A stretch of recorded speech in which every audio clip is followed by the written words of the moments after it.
बिस्मिल्लाहिर्रहमानिर्रहीम। तो आज की क्लास में जो टॉपिक हमें डिस्कस करना है उस टॉपिक का नाम क्या है बेटा? Ledger posting. और लेजर पोस्टिंग जो है वो नेक्स्ट प्रोसीजर है जर्नलाइजिंग के बाद, अगला मरहला है जर्नलाइजिंग के बाद। जर्नलाइजिंग में हम ट्रांजेक्शन को रैंडमली, जो transaction day to day perform होती जा रही है उसको उसी टाइम पर रिकॉर्ड करते चले जा रहे होते हैं जो ट्रांजेक्शन रैंडमली परफॉर्म हो रही होती है। लेकिन समझ लें कि जनरल जर्नल के अंदर जो बुक है जिसमें जर्नलाइजिंग परफॉर्म की जाती है, इस बुक में ट्रांजैक्शन रैंडमली दिखाई देती हैं, ट्रांजैक्शन बिखरी भी होती है। तो अगर हमें एक जैसी ट्रांजैक्शन इकट्ठी देखनी है, तमाम कैश की ट्रांजैक्शन इकट्ठी देखनी है, तमाम बैंक की ट्रांजैक्शन इकट्ठी देखनी है, तमाम सेल्स की ट्रांजैक्शन इकट्ठी देखनी है, तो फिर हमें डिफरेंट पेजेस पे जाना पड़ेगा। अलग अलग पेजेस पे अलग अलग एंट्रीज बनी होंगी, तो वहां पर एक जैसी ट्रांजैक्शन को ढूंढना बड़ा मुश्किल काम। ठीक है, तो इस तरह समझ लें कि एक बच्चा जो है वो क्लास के अंदर एक रफ रजिस्टर मेंटेन करता है। जो लेक्चर होता जाता है वो हर पेज पे, यानी पेज नंबर 1 उसने क्यूएमटी का लेक्चर लिख दिया, पेज नंबर 2 उसने फंक्शन इंग्लिश का लेक्चर लिख दिया, पेज नंबर 3 उसने बिजनेस कम्युनिकेशन का लेक्चर लिख दिया। अब उसके लेक्चर जिस तरह रैंडमली परफॉर्म होते चले जा रहे हैं वैसे वैसे वो पेजेस भरता जा रहा है। उसने अपनी अपनी रजिस्टर के अंदर कोई सेक्शन मेंशन नहीं, मतलब सेक्शन नहीं बनाया। ये एक सेक्शन में वो क्या करे, तमाम तमाम क्यूएमटी के लेक्चर्स नोट करे, एक सेक्शन में वो तमाम बिजनेस कम्युनिकेशन के लेक्चर नोट करें। नहीं, रैंडमली जो क्या कहते हैं लेक्चर जा रहा है वैसे वैसे वो रजिस्टर भरना शुरू हो गया है। इस तरह आप समझ सकते हैं इस बात को मेरे ख्याल से। लेकिन ये बच्चा बोलता है मैं घर जाके रजिस्टर फेयर कर लूंगा। ठीक है, बोलता है, और वो जो घर जाके रजिस्टर कभी फेयर नहीं होना, वो उसने बोर्ड की तस्वीरें खींच लेनी है और वो तस्वीरें उसकी रैंडम तस्वीरों के साथ मिक्स हो जानी है। रैंडम से मुराद जो है आप समझ सकते हैं रैंडम सेल्फीज भी हो सकती है। ठीक है, तो जो रैंडम तस्वीरों के साथ मिक्स हो जानी है बोर्ड की तस्वीर, बोर्ड स्क्रीनशॉट्स, अब तो स्क्रीनशॉट्स चल रहे हैं आजकल। ठीक है ना, तो अब वो कहाँ ढूंढेगा बीच में? तो अगर वो एक फोल्डर बना ले, फोल्डर जिसमें तमाम उसकी क्या कहते हैं जनाब क्लास वाली पिक्चर्स हों, तो पता लग जाएगा हाँ भाई इस जगह पर तमाम का तमाम काम वो है या तमाम की तमाम पिक्चर्स वो हैं जो किससे बिलोंग करती हैं, क्लास से बिलोंग करती हैं। तो उसको क्या होगा, चीजें ढूंढने में क्या हो जाएगी बेटा, आसानी हो जाएगी। ऐसा होगा कि नहीं होगा, बताइए आप लोग। तो हम बोलना ये चाह रहे हैं कि जब हम परफॉर्म करते हैं जनरलाइजिंग, जो कि परफॉर्म की जाती है जनरल जर्नल में, जो कि एक बुक का नाम है, उसमें ट्रांजैक्शन जैसे जैसे होती जाती है वैसे वैसे परफॉर्म की जाती है। जो ट्रांजैक्शन हो रही है वो फौरी तौर पे वहां पर रिकॉर्ड हो रही है इमीडिएटली। ठीक है, लेकिन वहां पर एक प्रॉब्लम ये है कि हम तमाम एक जैसी ट्रांजैक्शन को अगर इकट्ठा देखना चाहते हैं तो उसके लिए बहुत मेहनत करनी पड़ेगी। अलग अलग पेजेस पे जाके ट्रांजैक्शन को ढूंढना पड़ेगा, फिर आप उनका सम करेंगे। तो इससे बेहतर है कि हम एक और बुक मेंटेन करें। और उस अगली बुक का नाम क्या है? उस अगली बुक को कहते हैं, बुक का मतलब क्या, रजिस्टर। ठीक है, उस अगली बुक का नाम क्या है? General ledger. तो बेटा जर्नल लेजर भी एक बुक का नाम है, जर्नल लेजर भी एक बुक का नाम है और ये बुक मेंटेन की जाती है। तो इस बुक में क्या मेंटेन किया जाता है? इस बुक के अंदर बनाए जाते हैं क्या, क्या बनाए जाते हैं इस बुक के अंदर? Accounts, separate accounts. इस बुक में सेपरेट अकाउंट्स मेंटेन होते हैं। मतलब इस बुक में कैश का अकाउंट होगा, कैश के टाइटल के साथ अकाउंट होगा। तो इसका मतलब क्या है, कैश का अकाउंट कैश की तमाम ट्रांजैक्शन को शो करेगा, उसमें कोई और ट्रांजैक्शन नहीं होगी। बैंक का अकाउंट बैंक की तमाम ट्रांजैक्शन को शो करेगा, उसमें कोई और ट्रांजैक्शन नहीं होगी। सही है। सेल्स का अकाउंट सेल्स की ट्रांजैक्शन को शो करेगा, उसमें कोई और ट्रांजैक्शन नहीं होगी। इन्वेंट्री का अकाउंट इन्वेंट्री की ट्रांजैक्शन को शो करेगा, उसमें कोई और ट्रांजैक्शन नहीं होगी। तो ledger posting is a procedure of posting transactions after performing journalizing. Separate accounts maintained in a book is called what? Journal ledger. Journal ledger is a book in which separate accounts are maintained. ठीक है जी। तो वो accounts जो maintain होंगे वो किस format पे maintain किए जाते हैं, वो फॉर्मेट क्या है? तो वही एक बात है कि स्टैंडर्ड फॉर्मेट है, ठीक है जी।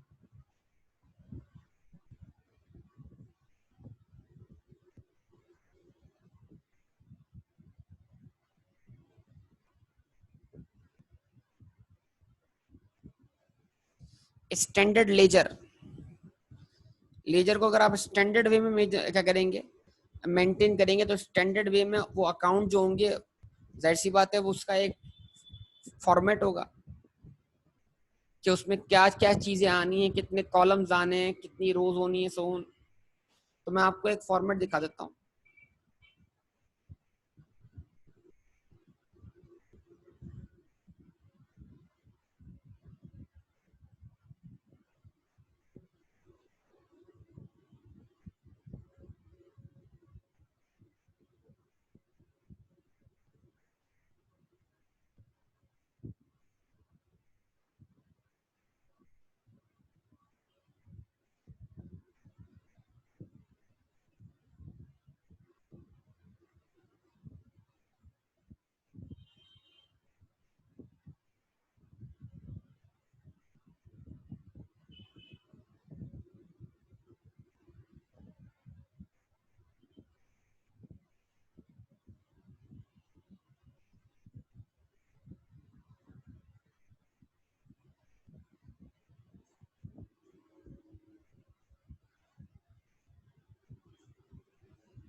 ठीक है जी।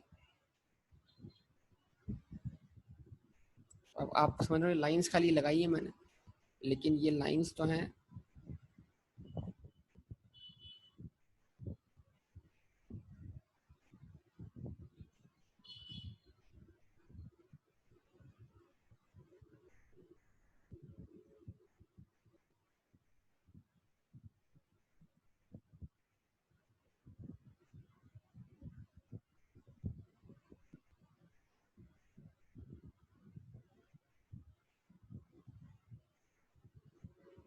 ठीक है। अच्छा, उसके बाद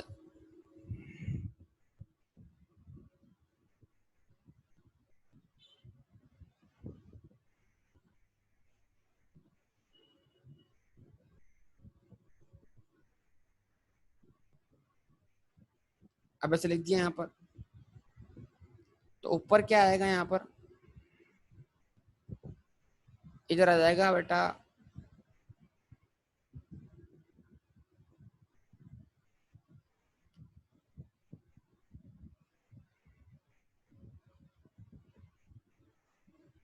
अकाउंट टाइटल। ठीक है, ये क्या आ गया बेटा, डेट,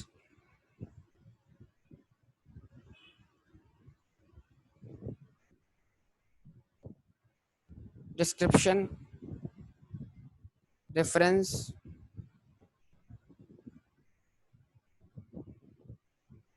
डेबिट,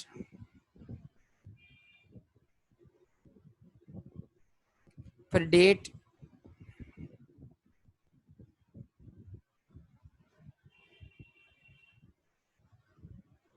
डिस्क्रिप्शन, रेफरेंस,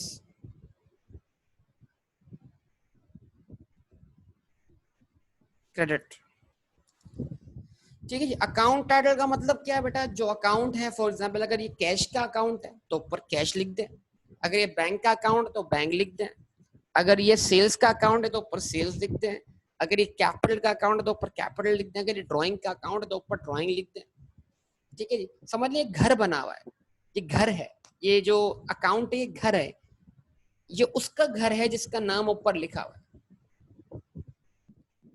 घर के बाहर दरवाजे पर जिसका नाम लिखा होगा अज्यूम वही घर किया जाएगा। तो अकाउंट टाइटल, तो इसमें आप एक कॉलम देख रहे हैं, डेबिट कॉलम। तो अगर ये कैश अकाउंट है तो कैश की जितनी भी डेबिट ट्रांजैक्शंस हैं वो आप क्या लिख दें, डेबिट साइड पे लिख दें।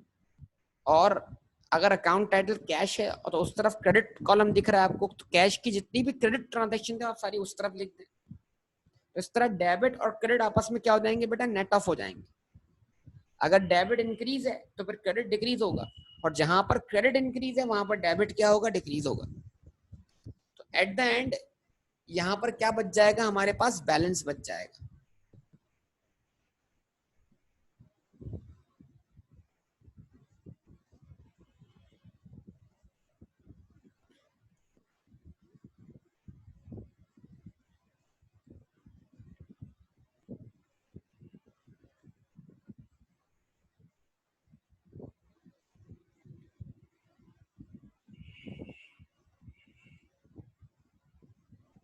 ठीक है जी, तो ये एक फॉर्मेट है। अब इस तरह हम क्या करेंगे, अकाउंट बना सकते हैं।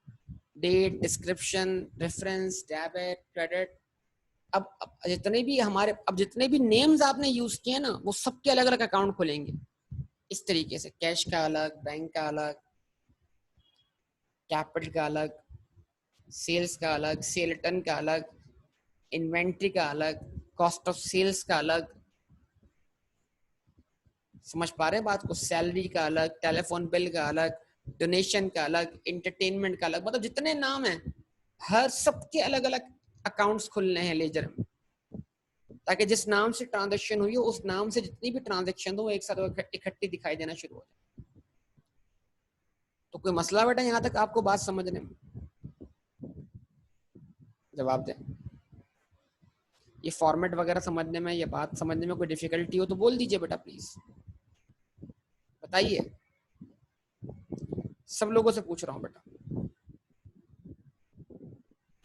Okay good. अच्छा जी, अब उसके बाद एक्सपेंस सबका एक नहीं होगा। जितने भी एक्सपेंसेस हैं सबके अलग अलग नेम्स होंगे। सैलरी का अलग, यही समझाया मैंने। बैंक चार्जेस का अलग अकाउंट। नाम चेंज होगा, अकाउंट चेंज हो जाएगा।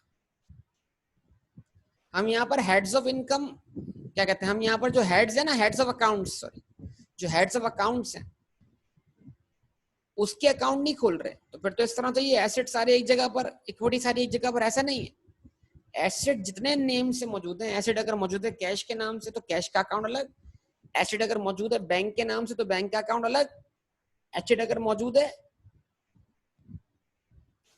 एसेट अगर मौजूद है फर्नीचर के नाम से तो फर्नीचर का अकाउंट अलग, व्हीकल का अकाउंट अलग, कंप्यूटर का अकाउंट अलग, इन्वेंट्री का अकाउंट अलग। तो जितने भी इस तरह जितने नेम से चीजें मौजूद होंगी उन नेम से अलग अलग क्या होंगे, अकाउंट ओपन होंगे। ठीक है। अच्छा, अब क्योंकि पेपर में या प्रैक्टिस करते वक्त बार बार ये फॉर्मेट बनाना हमारे लिए क्या होता है, मुश्किल होता है। तो फिर इसके लिए हमारे पास एक और सॉल्यूशन होता है। हम क्या करते हैं, हम एक और फॉर्मेट यूज करते हैं। फॉर्मेट क्या है? उस फॉर्मेट को बोलते हैं बेटा टी अकाउंट। टी अकाउंट का मतलब क्या? बड़ा सिंपल है। टी अकाउंट का मतलब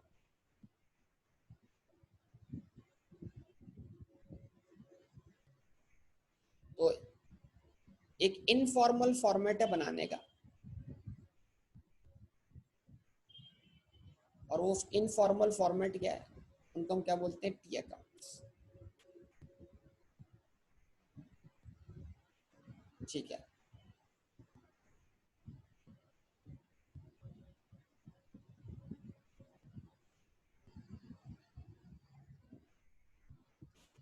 अब आप टी अकाउंट्स ओपन कर लें। कैसे टी अकाउंट? टी क्यों बोल रहे हैं? बड़ा सिंपल सा मामला है। टी इसलिए बोल रहे हैं, देखें,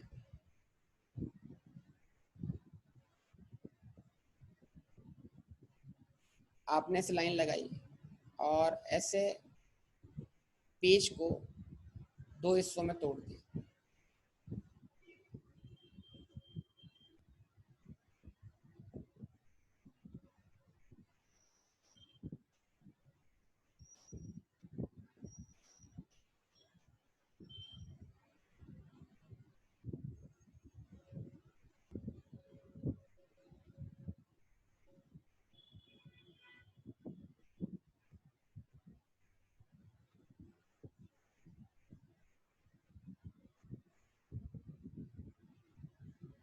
तो इसका शक्ल क्या बन रहा है? टी जैसा बन रहा है। लेकिन ये टी जैसा शक्ल बनने के बाद एक चीज तो डेवलप हो रही है ना, कि आप एक चीज को कितने हिस्सों में तोड़ रहे हैं? दो हिस्सों में।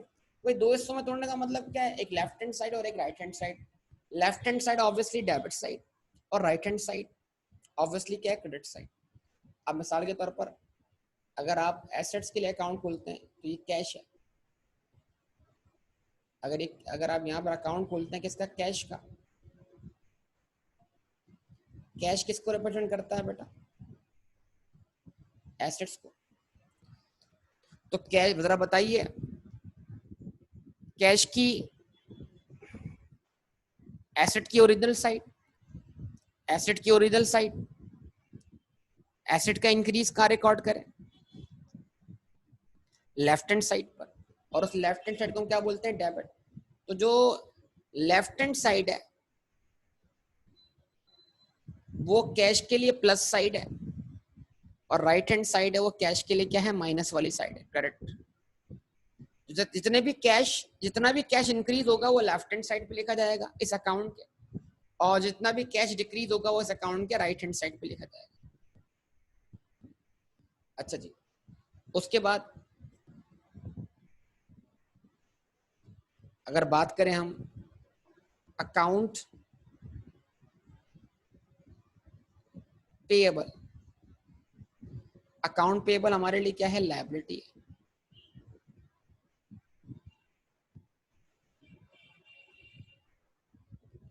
इस तरह तमाम लायबिलिटीज की जो ओरिजिनल साइड है वो राइट हैंड साइड है, लायबिलिटीज का जो इंक्रीज है वो कहाँ लिखा जाता है, राइट हैंड साइड पर, और लायबिलिटीज का डिक्रीज कहाँ लिखा जाएगा, लेफ्ट हैंड साइड पर। Right hand side credit side, left hand side debit side.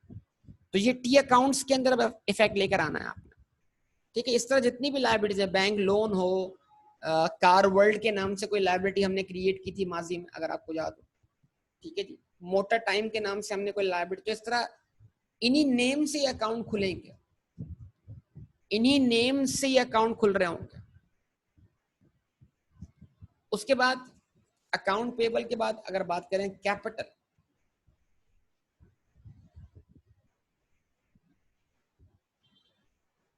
Capital क्या है बेटा,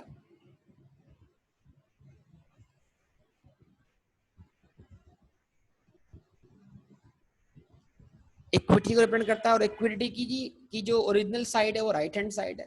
तो increase in equity is recorded on what, credit side, और decrease in equity is recorded on what, debit side. तो equity जितनी भी increase होगी वो राइट हैंड साइड पे लिखी जाएगी, डिक्रीज जो होगा वो लेफ्ट हैंड साइड पर आएगा, ठीक है जी। सेल्स क्या है, रेवेन्यूज में से। तो रेवेन्यू का इंक्रीज जो होगा वो राइट हैंड साइड पर आएगा। जितने भी रेवेन्यूज हैं वो सेल्स के, जो सेल्स रेवेन्यू जितना भी होगा, अगर हमें वो इकट्ठा दिखाना है इंक्रीज होते हुए, तो हम उसको सेल्स अकाउंट में क्या करेंगे, क्रेडिट करेंगे। और जितना भी रेवेन्यू जो है वो डिक्रीज होगा उसको हम सेल्स अकाउंट तो नहीं, हम अकाउंट खोलते हैं सेल्स रिटर्न का, तो उसको हम सेल्स रिटर्न के अकाउंट में क्या करेंगे, डेबिट होता हुआ दिखाएंगे।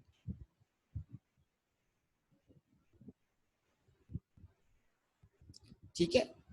उसके बाद एक्सपेंसेस, आप कोई भी एक्सपेंस का नाम ले लें, आप नाम ले लें एक्सपेंस, सैलरी, सैलरी एक्सपेंस है, और सैलरी एक्सपेंस को रिप्रेजेंट करती है। और सेल एक्सपेंस जो है वो इक्विटी का अपोजिट है। तो एक्सपेंस का इंक्रीज जो है वो इक्विटी का डिक्रीज है। Increase in expense is recorded on debit side, क्योंकि एक्सपेंस का इंक्रीज होना इक्विटी के डिक्रीज होने के बराबर है, और डिक्रीज इन एक्सपेंस इक्विटी के इंक्रीज के बराबर है। ये रूल्स ऑफ डेबिट क्रेडिट दोबारा आपके सामने है। तो टी अकाउंट का मतलब क्या है, बस अकाउंट को दो हिस्सों में तोड़ देना, दो पार्टीशन बना दिए। अब आप अपने अंदाजे से क्या करेंगे, यहां पर रुपीस अमाउंट लिख दिया, यहाँ पर डेट का स्पेस छोड़ दिया, उतना स्पेस छोड़ दिया कि आप उसमें यहाँ पर डिस्क्रिप्शन दे सकें। तो समझ लें कि आप बगैर कॉलम बनाए 3 कॉलम की जगह छोड़ दें, डेट वाला हिस्सा, फिर बीच में डिस्क्रिप्शन, और फिर अमाउंट। और वो अमाउंट या तो डेबिट हो रहा होगा या तो क्रेडिट हो रहा होगा। क्या ये बात समझ में आती है आपको बेटा? तो कैश अकाउंट देखें, फिर रिपीट कर रहा हूं, अगर टी अकाउंट के ऊपर जो है वो टाइटल लगा हुआ है कैश का, तो ये कैश का घर है, ये कैश का अकाउंट है, ये कैश अकाउंट की डेबिट साइट है। और ये कैश अकाउंट की क्रेडिट साइड है। तो टाइटल देखना है ऊपर, टाइटल ऊपर ऊपर जिसका नाम लिखा हुआ है उसका घर कहलाएगा। ठीक है, तो अब ये हमें तमाम ट्रांजैक्शन इधर इकट्ठी करनी है टी अकाउंट्स की शक्ल के अंदर। तो फिर अब हमें ट्रांजैक्शन को इस शेप में लाना है ताकि तमाम एक जैसी ट्रांजैक्शन जो हमें इकट्ठी दिखाई दे, और ये हमारा अगला मरहला होगा ऑब्वियसली।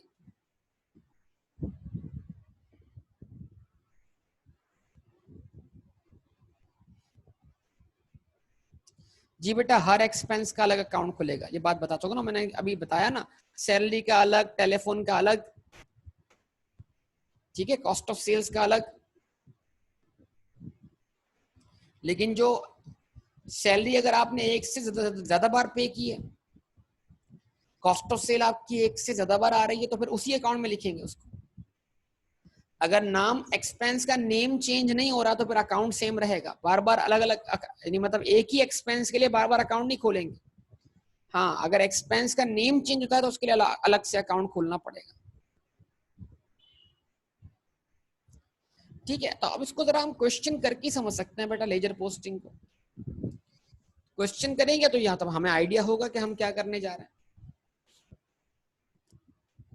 ठीक है, स्टार्ट करें, जवाब दें आप लोग।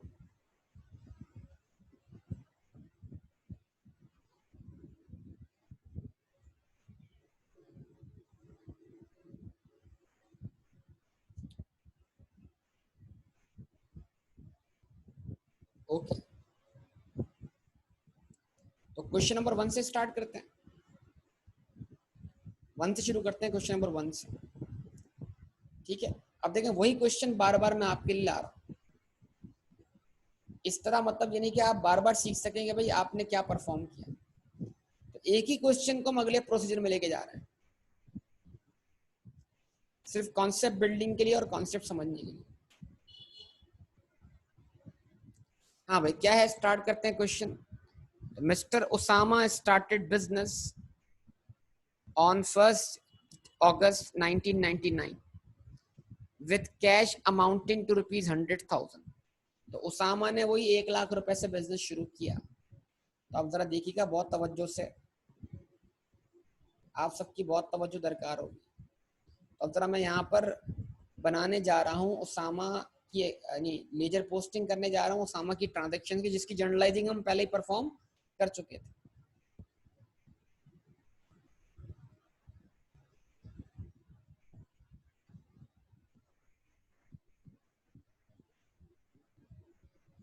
ठीक है, अच्छा, अब यहाँ पे हेडिंग लगाने जा रहा हूँ मैं उसामा।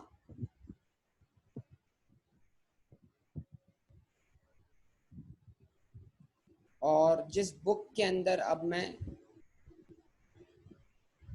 इन ट्रांजैक्शंस को रिकॉर्ड करूंगा या लेजर पोस्टिंग करूंगा, उस बुक का नाम क्या है, जीएल। जीएल मतलब जर्नल लेजर।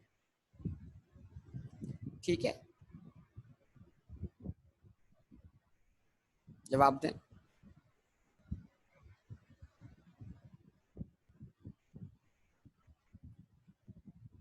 सब लोग जवाब दें बेटा। अच्छा,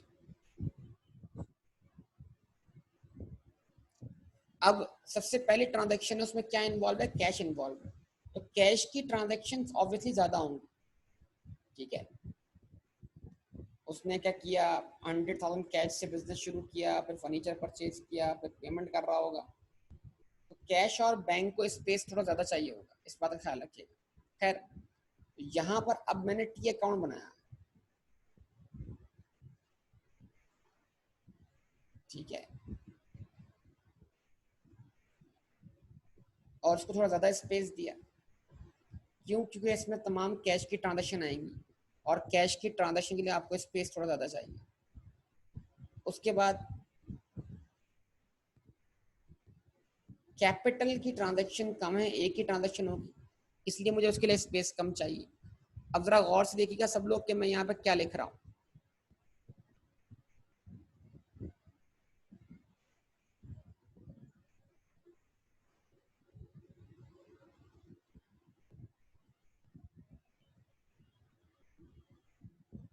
मैंने कहा जो सबसे पहली ट्रांजैक्शन है जिससे बिजनेस शुरू हुआ उसमें 2 अकाउंट्स इन्वॉल्व हैं, एक कैश और दूसरा कैपिटल।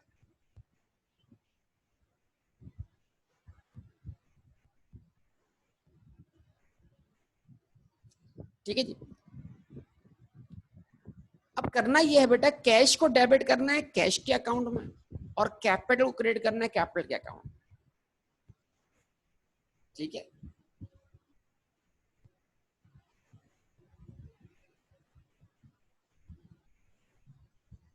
बता देंगे भाई तमाम वैल्यूज रुपीज में आ रही हैं आपके पास।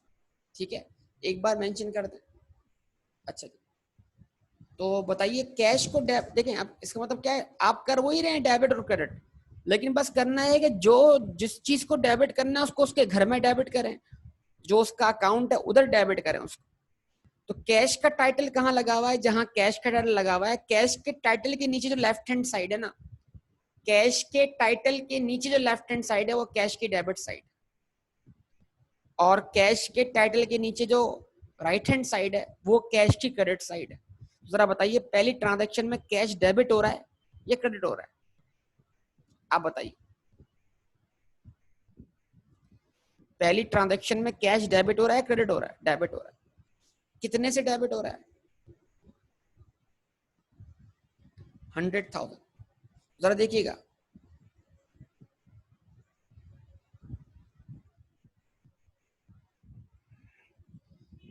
ये 100,000 मैंने कैश टाइटल के नीचे लिखे कहां पर, डेबिट साइड पर,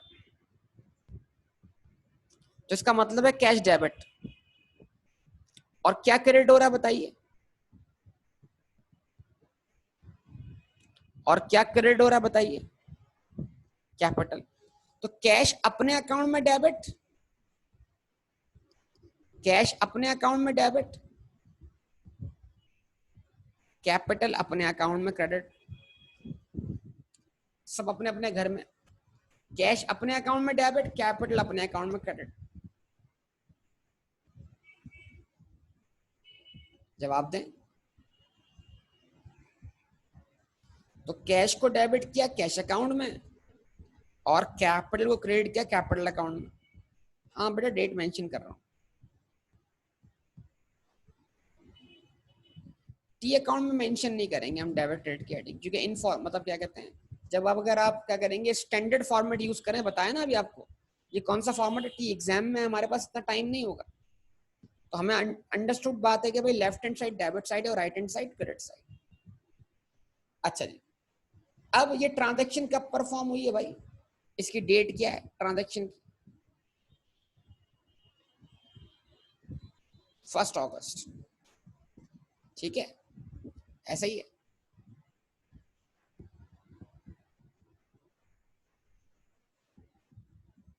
जो डेट मेंशन कर दी, क्लियर सबको बेटा। तो कैश डेबिट कैश के अकाउंट में, bank sorry capital credit capital के अकाउंट में। देखिए सीख लें अच्छी तरीके से, मैं आराम से आपको सिखा रहा हूँ सारी बातें, यहां तक क्लियर है बेटा सबको। अच्छा अब एक चीज जो समझने वाली है क्या है भाई, कैश डेबिट हो रहा है, तो अब कैश अकाउंट को जब मैं अकेला देखूंगा तो खाली कैश डेबिट होता हुआ दिख रहा है मुझे, ये पता नहीं लग रहा कि इस कैश के साथ कौन सी चीज क्रेडिट हुई थी। तो अब होगी क्रॉस रेफरेंसिंग, क्या होगी बेटा, क्या होगी क्रॉस रेफरेंसिंग, कि कैश तो कैश के अकाउंट में डेबिट हो गया, तो इसके साथ कुछ क्रेडिट भी तो हुआ होगा ना, इसके साथ कोई क्रेडिट ट्रांजैक्शन भी तो इन्वॉल्व होगी कि नहीं होगी, जवाब दें। तो अब क्या करना है आपको, आपने कहा सर कैश तो डेबिट हो गया, इसके साथ आपने यहां पर मेंशन कर देना है कि कैश डेबिट होने की वजह क्या है, कैपिटल। ठीक है, और जो कैपिटल है उस कैपिटल अकाउंट में क्रेडिट होने की वजह क्या है, कैश।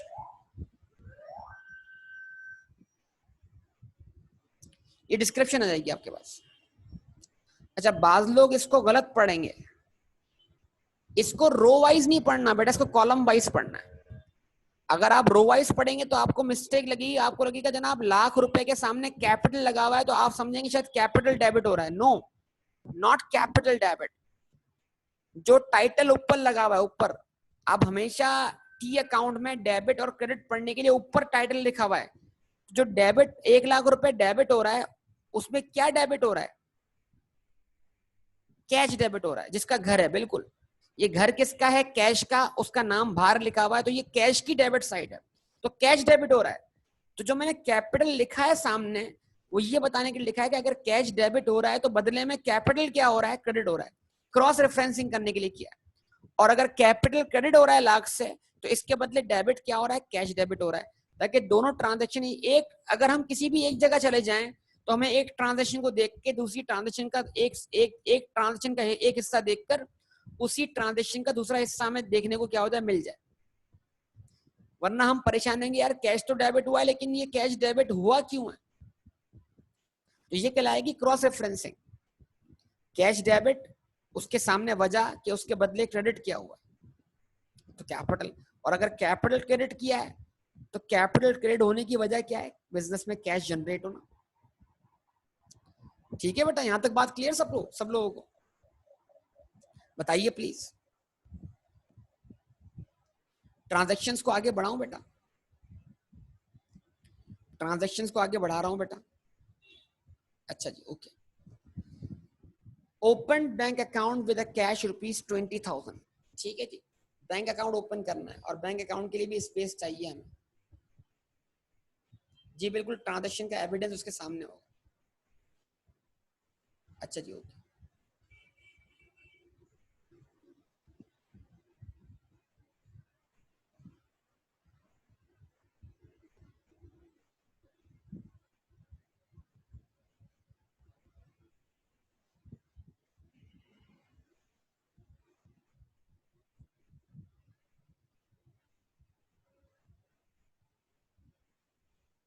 बैंक अकाउंट ओपन कर लिया बेटा।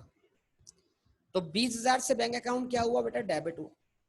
ट्रांजैक्शन याद है आपको? डबल एंट्री याद है? डबल एंट्री, डबल एंट्री मतलब जर्नलाइजिंग। तो जब आपने क्या लिखा हुआ है? Open bank account with cash ₹20,000, तो आपने इसकी क्या एंट्री बनाई थी? आपने कहा था बैंक डेबिट और कैश क्रेडिट। तो अब बैंक को कहाँ डेबिट करें? बैंक के अपने अकाउंट में। तो आपने कहा सर बैंक डेबिट, ये ले बैंक डेबिट। बैंक डेबिट कितने से? 20,000 से। और ये बैंक में पैसा आ कहां से रहा है? कैश खर्च करके। तो सर ये देखें, कैश क्रेडिट, कैश के अकाउंट में। बैंक डेबिट बैंक के अकाउंट में, कैश क्रेडिट कैश के अकाउंट में। सर ये ट्रांजैक्शन कब परफॉर्म हुई है? सर ये 1 अगस्त को ही परफॉर्म हुई है। यहाँ पर अगर आप इसकी डेट मेंशन करना चाह रहे हैं, मेंशन कर दें। अब क्रॉस रेफरेंसिंग कर दें। क्रॉस रेफरेंसिंग मतलब कि बैंक में पैसा अगर डेबिट हो रहा है तो इसके बदले कुछ क्रेडिट तो हो रहा होगा ना? क्रेडिट क्या हो रहा है? कैश। और अगर कैश क्रेडिट हो रहा है 20,000 से तो ये कैश जा कहां रहा है? इस्तेमाल कहां हो रहा है?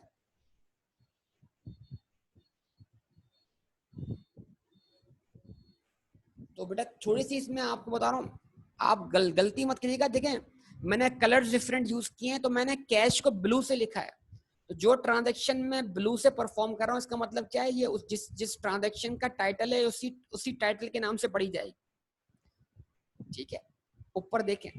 और जो मैं व्हाइट से लिख रहा हूँ जस्ट फॉर क्रॉस रेफरेंसिंग, अगर एक चीज डेबिट हो रही है तो उसके बदले क्रेडिट क्या हो रहा है? इन चीजों को ध्यान में रखिएगा बराए मेरे पास। तो बैंक डेबिट बैंक के अकाउंट में और कैश क्रेडिट कैश के अकाउंट में। क्या ये दो ट्रांजैक्शन क्लियर हैं?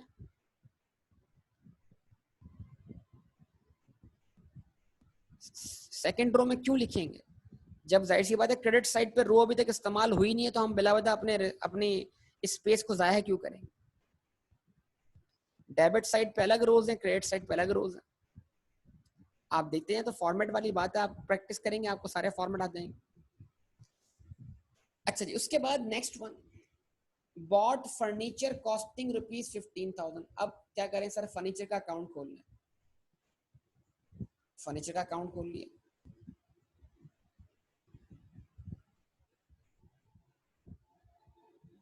और फर्नीचर अकाउंट में आप जानते हैं ट्रांजैक्शन ज्यादा नहीं है।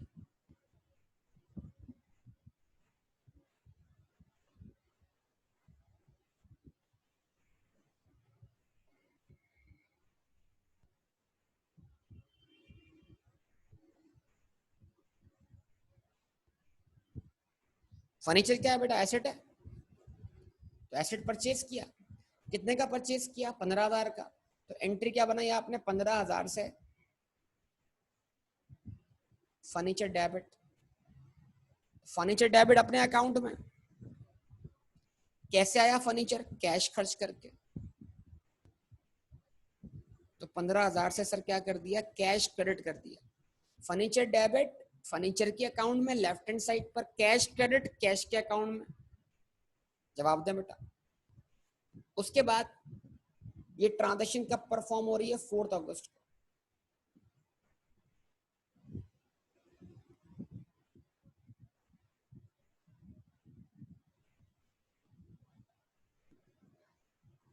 कैश अकाउंट ये शो कर रहा है 4 अगस्त को कैश खर्च हुआ 15,000।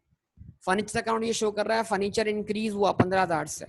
सवाल कैसे इंक्रीज हुआ, अगर फर्नीचर डेबिट हो रहा है तो उसके बदले क्रेडिट क्या हो रहा है, तो आपने बता दिया यहाँ पर क्रॉस रेफरेंसिंग के तौर पे कि सर अगर फर्नीचर डेबिट है तो कैश इसके बदले क्या है, क्रेडिट है। कैश अकाउंट में जाइए, कैश अकाउंट में आपको 4 अगस्त को कैश क्रेडिट होता हुआ दिख रहा है 15,000 से। जवाब दें। तो अगर कैश ये क्रेडिट हो रहा है, कैश खर्च हो रहा है, तो कहाँ खर्च हो रहा है, जवाब दें आप। जवाब आपने कहा सर फर्नीचर खरीदने।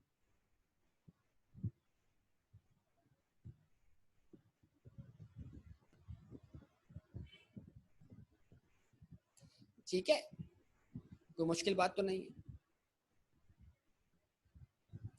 ओके जी, उसके बाद next transaction, bought computer on account from Rimbax computer amounting to ₹75,000। चले जी, अब क्या है, इसकी एंट्री आपको याद थी, कंप्यूटर परचेज किए। कंप्यूटर हमारे लिए क्या थे, एसेट थे, और खरीदे कैसे थे, ऑन अकाउंट, उधार पर। तो लायबिलिटी जनरेट हुई थी। 2 अकाउंट खुलेंगे जो पहले से मौजूद नहीं है, उन 2 अकाउंट्स को ओपन कर लेंगे।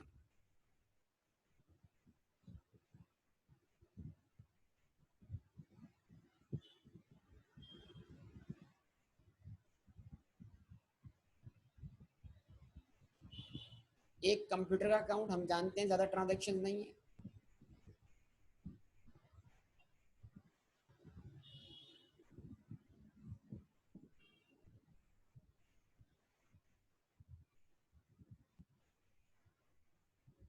तो हमने अकाउंट ओपन किया यहाँ पर किसका,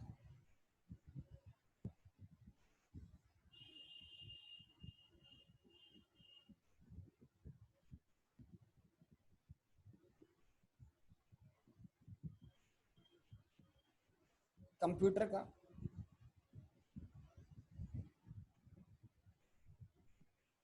हमने अकाउंट ओपन किया किसका, रिम्बैक्स कंप्यूटर का। ठीक है जी। तो एंट्री क्या बनी थी सर, 75,000 से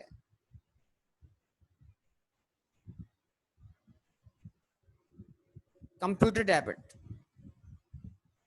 और 75,000 से रिम्बैक्स कंप्यूटर क्रेडिट। कंप्यूटर डेबिट अपने अकाउंट में, और रिम्बैक्स कंप्यूटर बतौर लायबिलिटी क्रेडिट अपने अकाउंट में।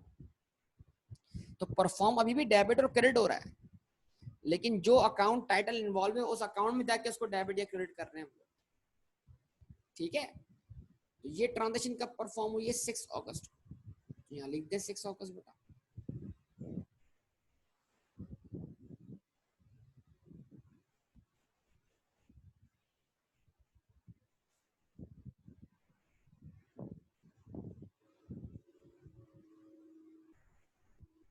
यहाँ लिख दे 6 अगस्त। ठीक है, तो अब कंप्यूटर डेबिट हो रहा है तो कैसे हो रहा है, इसके बदले क्रेडिट क्या हो रहा है, तो क्रॉस रेफरेंसिंग। क्रॉस रेफरेंसिंग कर दें कि कंप्यूटर डेबिट हो रहा है तो उसके बदले दूसरा अकाउंट जो इन्वॉल्व है वो कौन सा है, रिम्बैक्स कंप्यूटर।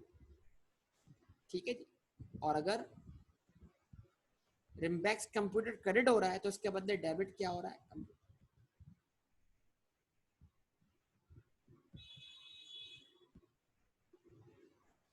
ठीक है जी। तो ट्रांजेक्शन पढ़ेंगे कैसे, कंप्यूटर अकाउंट डेबिट हो गया, रिम्बेक्स कंप्यूटर अकाउंट क्या हो गया, क्रेडिट हो गया। तो हर ट्रांजेक्शन अपने अपने अकाउंट में रिकॉर्ड की जा रही है, क्या अपने अपने अकाउंट में पोस्ट की जा रही है जनरलाइजिंग परफॉर्म करने के बाद। ठीक है जी, ये आपके सामने। आगे नेक्स्ट ट्रांजेक्शन, नेक्स्ट ट्रांजेक्शन क्या है बेटा, withdraw cash from bank ₹5,000, bank से पैसे विदड्रॉ कर लिए, कितने, 5,000 रुपए। 5,000 से क्या हुआ, कैश डेबिट हो गया, और 5,000 से क्या हुआ बेटा, बैंक क्रेडिट हो गया। कैश इंक्रीज हुआ, बैंक डिक्रीज हुआ। तो कैश का डेबिट होना कहाँ लिखा हमने, कैश अकाउंट की डेबिट साइड पर। बैंक का क्रेडिट होना कहाँ लिखा हमने, बैंक अकाउंट की क्रेडिट साइड पर। लेकिन अब क्रॉस रेफरेंसिंग करनी पड़ेगी, डेट ऑफ ट्रांजेक्शन्स क्या है, डेट ऑफ ट्रांजेक्शन्स देख लीजिए, 10 अगस्त को ये ट्रांजेक्शन परफॉर्म हुई है।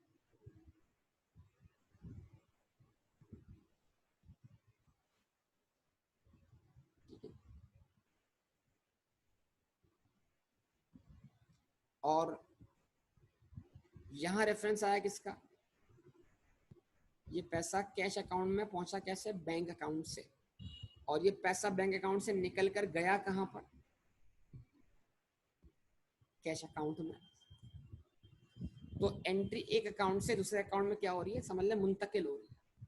कैश डेबिट हुआ है तो ये पैसा आया कहां से, बैंक अकाउंट में, बैंक अकाउंट से आया। बैंक अकाउंट क्रेडिट हो रहा है, सवाल ये पैसा गया कहां पर, जवाब बराबर में लिखा हुआ है, कैश अकाउंट में चला गया। ठीक है जी, ये क्रॉस रेफरेंसिंग चल रही है। उसके बाद obtained bank loan 100,000 and transfer the cash into the bank। Bank loan लिया 15 अगस्त को, और क्या कर दिया, ट्रांसफर कर दिया कहां पर, बैंक अकाउंट के अंदर। पहले टी अकाउंट खोल लें किसका, बैंक लोन का।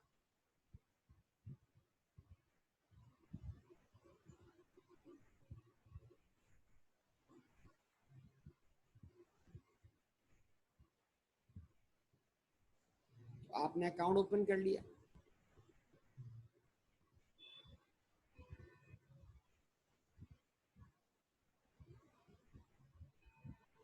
बैंक लोन का।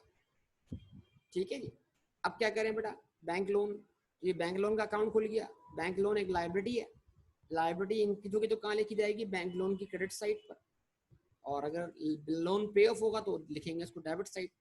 तो खैर बैंक लोन जनरेट हुआ, तो लोन जनरेट होने से क्या हुआ, बिजनेस के रिसोर्सेज में इजाफा हुआ, बैंक बैलेंस बढ़ गया, कितने से बढ़ गया, 1,00,000 से। कब बढ़ा, 15 अगस्त। तो ये 15 अगस्त को बैंक बैलेंस बढ़ने की वजह से हम पर लाख रुपए से क्या हुआ, लायबिलिटी भी क्रिएट हुई।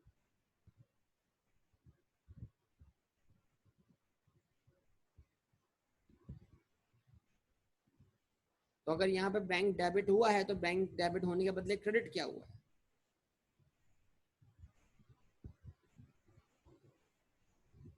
जवाब है बैंक लोन। और अगर ये बैंक लोन लायबिलिटी के तौर पर क्रिएट हुआ है तो इस लायबिलिटी के क्रिएट होने की वजह क्या है, इस लायबिलिटी के क्रिएट होने की वजह है बैंक में लाख रुपए से कैश जनरेट हुआ है, और वो जनरेट किया हमने उधार पर। ये ट्रांजेक्शन आपके सामने परफॉर्म हो रही है। मजीद देखिएगा बेटा ट्रांजेक्शन्स को।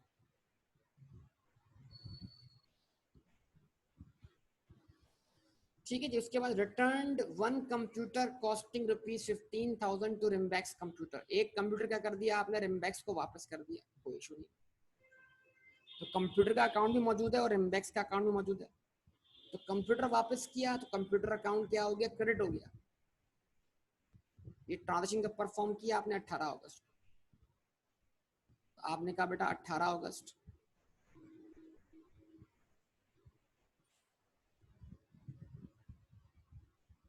कंप्यूटर अकाउंट क्रेडिट कितने से, 15 अगस्त। तो कंप्यूटर अकाउंट का क्रेडिट होना क्या शो कर रहा है, एसेट के डिक्रीज को, कि कंप्यूटर आपके पास नहीं है। तो ये किसको वापस किया आपने, रिम्बैक्स को। इसको वापस करने से आपकी लायबिलिटी में कमी आ गई, कितने से, 15,000। रिम्बैक्स कंप्यूटर का अकाउंट क्या हो गया, डेबिट हो गया। यानी रिम्बैक्स कंप्यूटर लायबिलिटी था, लायबिलिटी का डेबिट होना क्या शो कर रहा है, डिक्रीज इन लायबिलिटी। तो एंट्री क्या बनी, एंट्री बनी Rimbax computer debit, computer account credit. Rimbax computer debit हुआ अपने अकाउंट में, कंप्यूटर अकाउंट क्रेडिट हुआ अपने अकाउंट में। तो इनकी क्रॉस रेफरेंसिंग कर दें। अब क्रॉस रेफरेंसिंग क्या है, यहाँ पर जहाँ कंप्यूटर में डिक्रीज आ रहा है वहां आप रेफरेंस दें किसका, रिम्बैक्स कंप्यूटर का, और जहाँ रिम्बैक्स कंप्यूटर लिखा है तो वहां पर आप रेफरेंस दें किसका,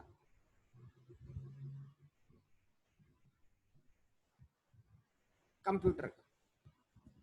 ठीक है जी। Next transaction, bought bought a car for office use, ₹120,000 on account from motor time। Motor time से आपने क्या किया, कार परचेज की ऑन अकाउंट। ठीक है जी, अकाउंट ओपन कर लीजिए।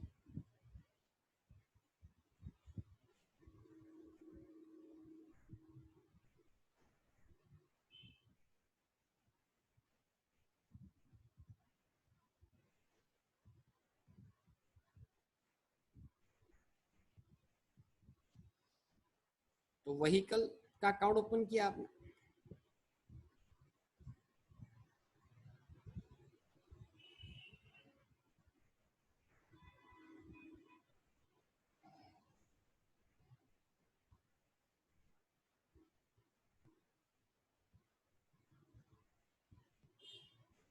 मोटर टाइम का अकाउंट ओपन किया। ठीक है जी। तो कितने की गाड़ी परचेज किया आपने, 1,20,000। तो 1,20,000 से व्हीकल डेबिट हो जाता है। कब डेबिट होता है, 22 अगस्त। तो व्हीकल को डेबिट करें उसके अपने अकाउंट में।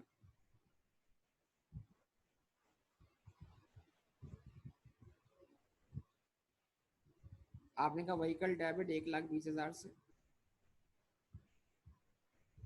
और मोटर टाइम बतौर लाइबिलिटी क्रेडिट 1,20,000 से। व्हीकल के डेबिट होने की वजह क्या है, क्रॉस रेफरेंस के, उससे बदले क्रेडिट क्या हो रहा है, जवाब क्या आएगा,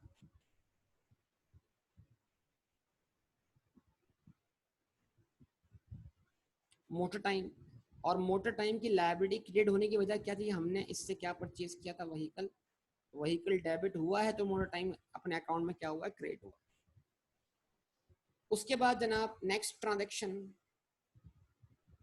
repaid by loan by cash ₹20,000। Loan repay किया है कितने से, 20,000 से। नहीं, उससे पहले issued a cheque to motor time ₹75,000, 26 अगस्त वाली ट्रांजेक्शन। मोटर टाइम को चेक इशू किया है 75,000 का। तो उससे क्या होगा, आपके बैंक बैलेंस में कमी आ जाएगी।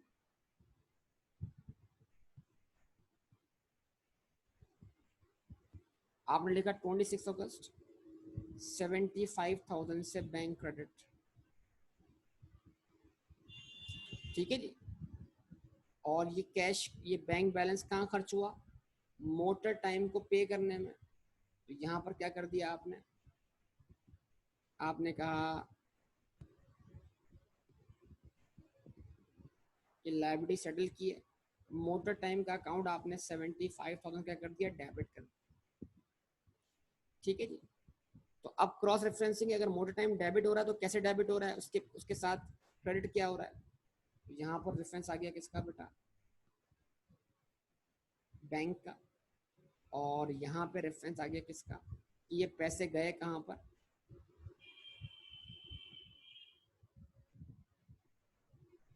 ये पेमेंट हुई है मोटर टाइम को। बैंक तो क्रेडिट हो गया लेकिन ये पैसे गए कहाँ पर, ये पेमेंट हुई है मोटर टाइम को, और मोटर टाइम क्या थी, लाइबिलिटी थी। Cross referencing. उसके बाद मजीद अगर हम देखते हैं तो क्या है, last one, repaid loan by cash ₹20,000। Loan repay किया कितने से, 20,000 से। 20,000 से लोन रीपे करने से क्या हुआ, कैश बैलेंस कम हो गया आपका। तो 30 अगस्त को कैश क्रेडिट हो गया कितने से, 20,000 से। ये कैश कहाँ खर्च हुआ, बैंक लोन रीपे करने के लिए, तो बैंक लोन क्या हो गया, डेबिट हो गया कितने से, 20,000 से। ये ट्रांजेक्शन कब परफॉर्म हुई, 30 अगस्त को।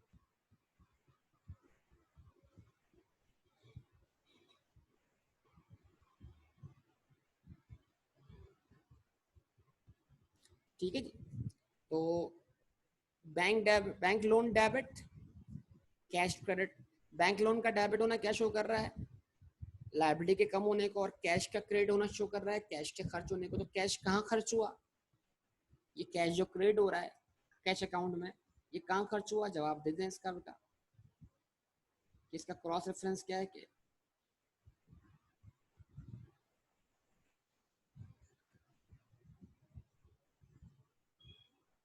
ये बैंक लोन रीपे करते हुए खर्च हुआ। और बैंक लोन रीपे कैसे हुआ, कैश पे करके। हाँ जी। तो ये सारी ट्रांजैक्शंस मैंने आपको की अकाउंट फॉर्म में परफॉर्म करके बता दी है बेटा। कोई डिफिकल्टी हो तो बताइए, फरमाइए। कोई बात जो इसमें आपको समझ ना आ रही हो प्लीज सब लोग बोलिएगा बेटा, जवाब दें। अब इसमें एक आखिरी काम रह गया, वो थोड़ा टेक्निकल है, वो समझ में आ गया तो बेड़ा पार हो जाएगा। ठीक है, आखिरी काम रह गया,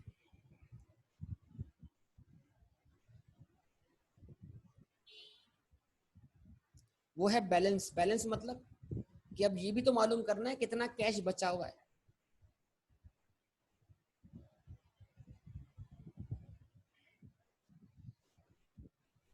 ठीक है जी, वो कर रहा हूँ, आप खुद से मत कीजिएगा, समझा रहा हूँ मैं।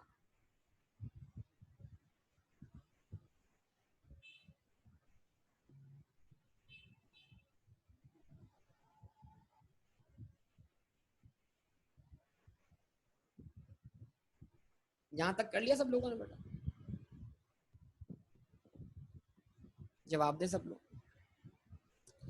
अच्छा जी, अब मैं इसको क्लोज करने जा रहा हूँ बेटा। क्लोज का मतलब क्या, अकाउंट्स क्लोज कैसे होते हैं समझा रहा हूँ मैं। अच्छा, अब आप सब सिर्फ जो मैं बोल रहा हूँ उस पर फोकस कीजिएगा सब लोग प्लीज। कैश अकाउंट को देखिए, सिर्फ कैश अकाउंट को, कोई और अकाउंट मत देखिएगा। कैश अकाउंट पर, कैश अकाउंट की डेबिट साइड पे टोटल कितनी ट्रांजैक्शंस है बताइए।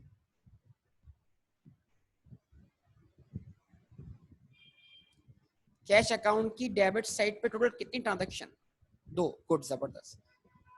ये डेबिट साइड पे जो ट्रांजैक्शंस हैं, ये कैश के इंक्रीज को शो करती हैं, डिक्रीज को शो करती है।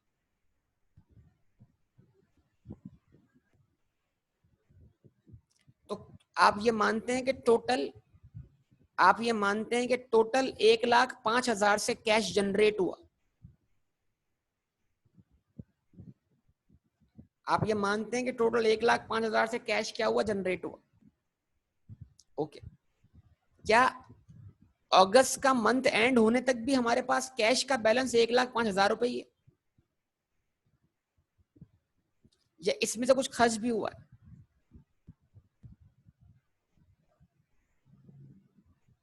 या इसमें से कुछ खर्च भी हुआ है, खर्च हुआ है। वो खर्चा कौन शो कर रहा है, क्रेडिट साइड शो कर रही है। वो खर्च होना कौन शो कर रहा है, क्रेडिट साइड शो कर रही है। कि 1,05,000 में से 20,000, 20,000 और 15,000, यानी कि 55,000 क्या हो गए, खर्च हो गए। तो अगर कैश की डेबिट साइड का इफेक्ट प्लस है और कैश की क्रेडिट साइड का इफेक्ट जो है वो क्या है, माइनस है, तो नेट हमारे पास क्या बचा,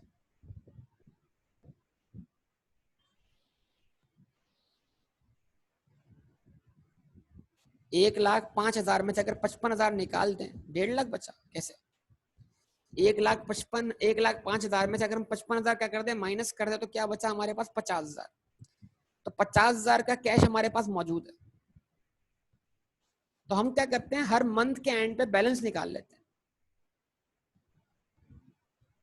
ठीक है, अब जरा बहुत तवज्जो से सब देखिएगा इसको, कि मैं इसको कैसे लिख रहा हूँ, बहुत तवज्जो चाहिए होगी आपसे।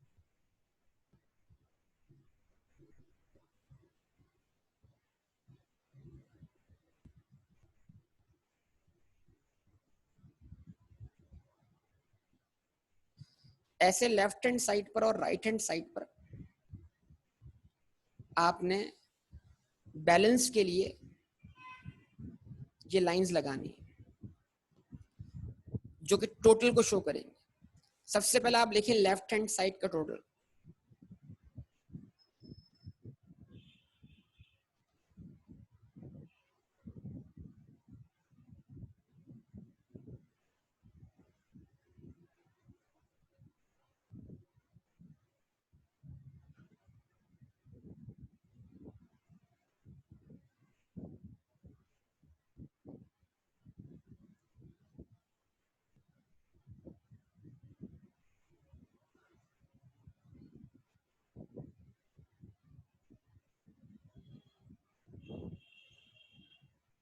ठीक है जी, 1,05,000।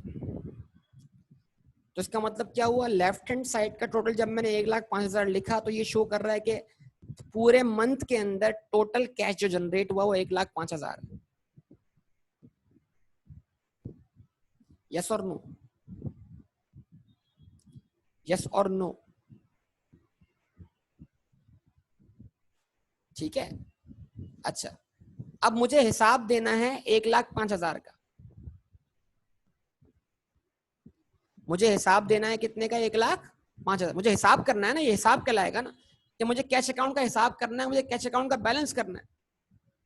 तो मुझे हिसाब देना है कितने का? मुझे हिसाब देना है 1,05,000 का। तो अब मैं क्या करूंगा बेटा, मैं बहुत तवज्जो वाली बात है, मैं लेफ्ट हैंड साइड पर भी जो मैंने लेफ्ट हैंड साइड पे 1,05,000 लिखा है ना, मुझे पता है लेफ्ट हैंड साइड ज्यादा है, राइट हैंड साइड कम है, तो मैं राइट हैंड साइड पर भी टोटल लिख दूंगा 1,05,000।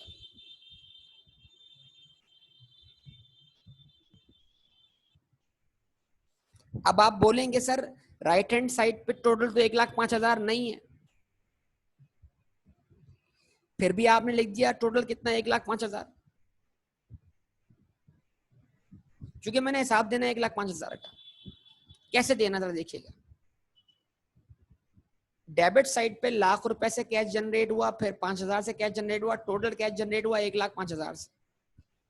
अब इस 1,05,000 का हिसाब दीजिए कैसे।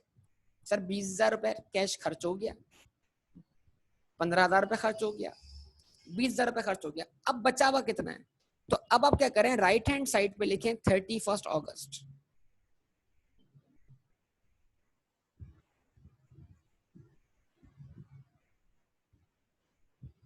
और 31 अगस्त को एक टर्म इस्तेमाल करें। वो टर्म क्या है?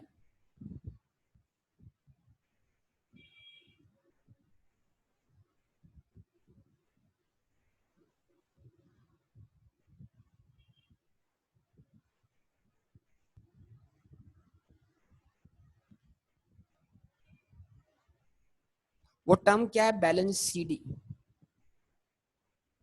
और बचा हुआ बैलेंस यहां रख दें।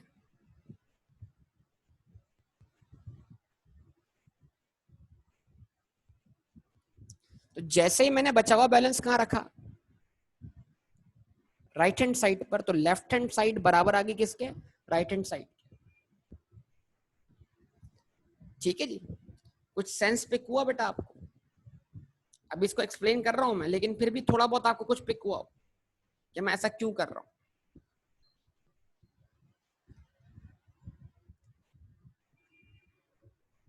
प्लीज। सीडी समझा रहा हूं ऑब्वियसली समझा रहा हूं बेटा, समझा रहा हूं, एक एक बात समझा रहा हूं, लेकिन तसल्ली से सुनना है, तसल्ली से। देखो समझना, लेफ्ट हैंड साइड अभी आपने खुद बताया कैश के इंक्रीज को शो कर रही है। तो लेफ्ट हैंड साइड शो कर रही है 1,05,000 से कैश जनरेट हुआ। तो जवाब क्या है?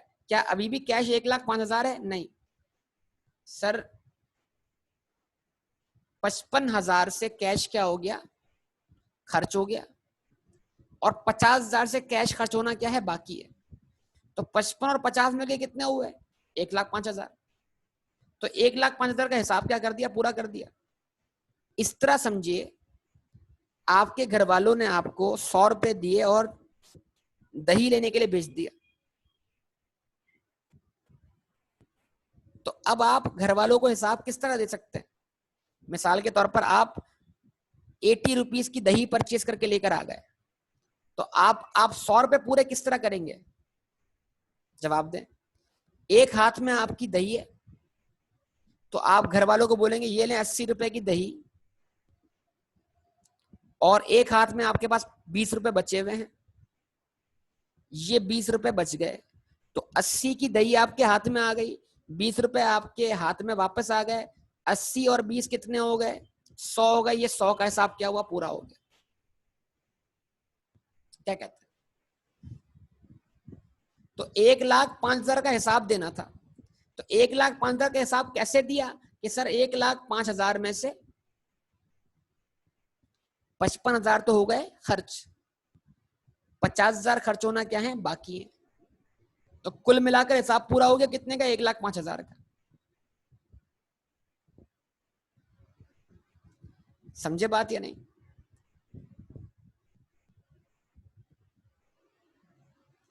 ठीक है, अच्छा अब समझेगा। अभी मेरी बात मुकम्मल नहीं है, अभी मेरी बात मुकम्मल नहीं है, अभी जरा ठहरिएगा सब लोग, अभी थोड़ा टाइम इसमें लगेगा बेटा। अच्छा जी, अब टर्म्स का यूज कर रहे हैं सर, अब टर्म्स यूज कर रहे हैं।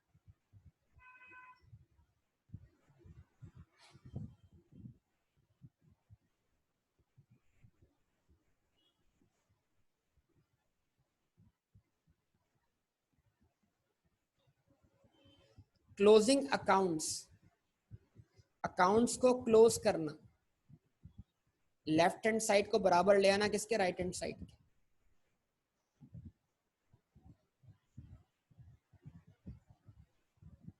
ठीक है जी, अकाउंट्स को क्लोज करेंगे कैसे?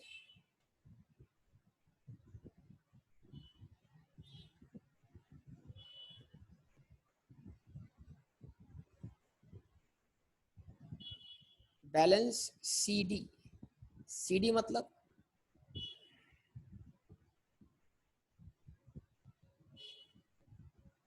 कैरीड डाउन, या तो आप बैलेंस सीडी का टर्म इस्तेमाल करेंगे,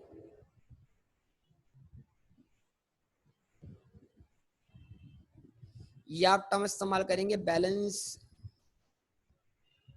सीएफ,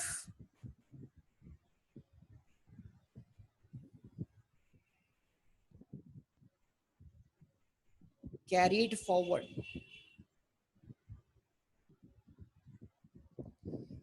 ठीक है जी, तो बैलेंस सीडी या सीएफ, सीडी मतलब कैरी डाउन। कैरी का मतलब क्या होता है? कहीं से उठाया।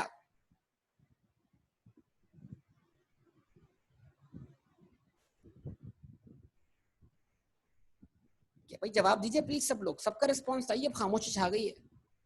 कैरी का मतलब क्या होता है? प्लीज जल्दी कीजिए बेटा, कैरी का मतलब क्या होता है? कहीं से कोई चीज क्या करना? कैरी करना,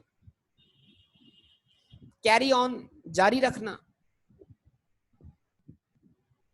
जवाब दें। अब जरा गौर कीजिएगा, अब जरा गौर कीजिएगा सब लोग,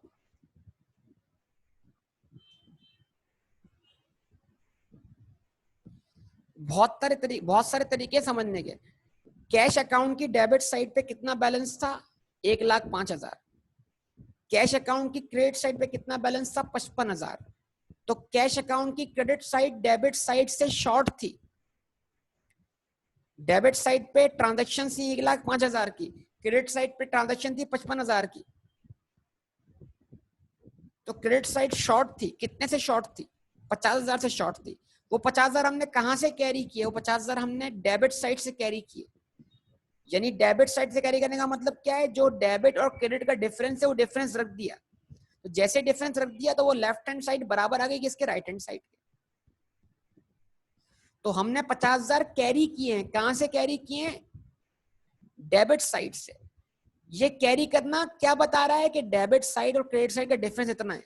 मतलब 1,05,000 से कैश अगर क्या हुआ है, जनरेट हुआ है, जिसमें से 55,000 से कैश खर्च हो चुका है, तो आज स्टिल हमारे पास डेबिट साइड पे जनरेट होने वाले कैश में से कितना कैश बाकी है जो खर्च हो सकता है?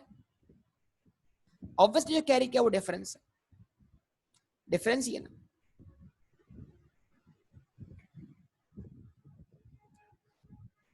आप देखें ना, आप एक इक्वेशन समझे आप, अब बड़ी सिंपल सी बात है, इक्वेशन समझे यार, बड़ी सिंपल सी बात है, हम इसको समझ नहीं पाते यार, हम मैथ्स पढ़ने वाले लोग हैं लेकिन हम फिर भी समझ नहीं पाते चीजों को। देखो ये लिखा आपने 1,05,000, आपने कहा 1,05,000 माइनस 55,000, आंसर क्या बना बेटा 50,000। तो लेफ्ट हैंड साइड बराबर है किसके, राइट हैंड साइड के, सही। जवाब दो। तो इसको जरूरी नहीं इस तरह लिखा जाए, इसको इस तरह भी लिख सकते हैं भाई 1,05,000 लेफ्ट हैंड साइड पे मौजूद था, जिसमें से 55,000 क्या हो गया, खर्च हो गया। अब हमारे पास कितना बचा हुआ है, 50,000। तो 50 और 55 मिलके किसके बराबर हुए, 1,05,000 के। यानी लेफ्ट हैंड साइड को राइट हैंड साइड पे दो हिस्सों में ब्रेक होकर दिखा दिया कि वो जो कैश जनरेट हुआ था उसमें से इतना खर्च हुआ, इतना बचा हुआ है। बात तो एक ही है ना, क्या ख्याल है? अगर आप बोलते हैं 1,05,000 में से 55,000 खर्च हुए, 50 बच गए, तो उसको पॉजिटिव वे में भी दिखा सकते हैं ना कि 1,05,000 हैं, उसको दो हिस्सों में तोड़ दो, 55 वो हैं उसमें जो खर्च हुए, 50 वो हैं जो बचे हुए। तो जो खर्च हुए और जो बचे हुए हैं उसका टोटल सम हमारे टोटल कैश जनरेट होने के बराबर आ रहा है।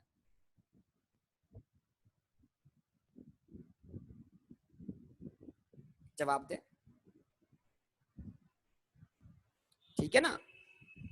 तो ये कैरी डाउन किया है, कैरी कहां से किया है, डेबिट साइड से कैरी किया है। डेबिट साइड क्रेडिट साइड के मुकाबले में क्या है, 50,000 से ज्यादा है। तो जो बैलेंस सीडी है, अब देखो मेरी बात टाइम ले रही है मुकम्मल होने में, ये जो बैलेंस सीडी है,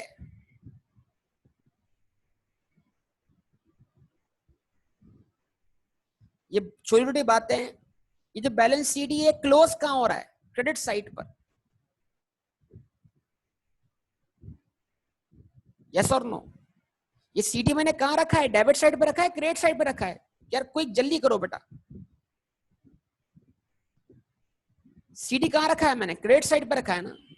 लेकिन ये रिप्रेजेंट किसको कर रहा है, ये रिप्रेजेंट किसको कर रहा है असल में, ये रिप्रेजेंट कर रहा है डेबिट को, कि डेबिट साइड पर इतना बैलेंस क्रेडिट साइड के मुकाबले में क्या है, ज्यादा है। यानी क्रेडिट साइड जो है वो डेबिट साइड के मुकाबले में इतने से क्या है, शॉर्ट है। तो ये डेबिट बैलेंस क्लोज हुआ है, डेबिट बैलेंस क्लोज होगा क्रेडिट साइड पर अगले मंथ के स्टार्ट पर। देखो अब क्या होगा, अगले मंथ जब एक्टिविटीज दोबारा शुरू होंगी तो ये होगा, जरा गौर से देखना क्या कर रहा हूं स्क्रीन पे। अगला मंथ कौन सा है, सितंबर। तो 1 सितंबर को मैं ऐसे लिखूंगा इसको,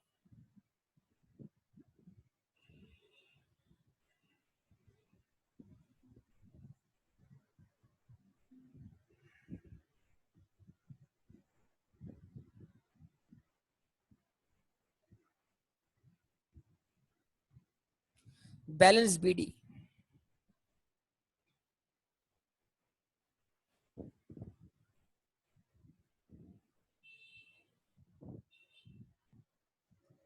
बैलेंस बीडी मतलब इसको, ये डेबिट बैलेंस था, इसको क्लोज किया था क्रेडिट साइड पर, इसको अगले मंथ रीओपन करूंगा डेबिट साइड पर। ये भाई डेबिट साइड का मतलब ये कि मेरे पास 50,000 का कैश मौजूद है, तो जो कैश बैलेंस मौजूद है वो एसेट है, और एसेट की ओरिजिनल साइड कौन सी है, डेबिट साइड। तो एसेट्स को क्लोज करेंगे क्रेडिट साइड पर, रीओपन करेंगे दोबारा अगले मंथ से, कहां पर, डेबिट साइड पर। मतलब अब सितंबर की ट्रांजैक्शन 50,000 में ऐड हो या लेस होकर शुरू होंगी। अब जरा सुने, अभी स्टिल बात बड़ी इंपॉर्टेंट है, वो क्या है, अगर मैं इसको क्लोज ना करता तो फिर मुझे हर महीने हिसाब कहां से शुरू करना पड़ता, अगस्त से। तो अगस्त तक का हिसाब क्लियर है, अब हिसाब शुरू कहां से होगा, सितंबर। इस तरह सितंबर एंड होगा, सितंबर तक का हिसाब क्लियर हो जाएगा। फिर हिसाब कहां से शुरू होगा, अगस्त, क्या कहते हैं, अक्टूबर से। तो इस तरह मंथली मंथली हम हिसाब क्लियर करते रहेंगे, बैलेंस निकालते रहेंगे। वरना अदरवाइज आप सोचे कि इतनी ट्रांजैक्शन हो जाएंगी और हर बार हमें कैलकुलेशन अगर अगस्त से परफॉर्म करनी होगी तो फिर हमारे लिए चीज डिफिकल्ट हो जाएगी ना। तो सीडी के टर्म इस्तेमाल करते हैं हम क्लोज करने के लिए, और बेटा बीडी की टर्म इस्तेमाल करते हैं हम ओपन करने के लिए।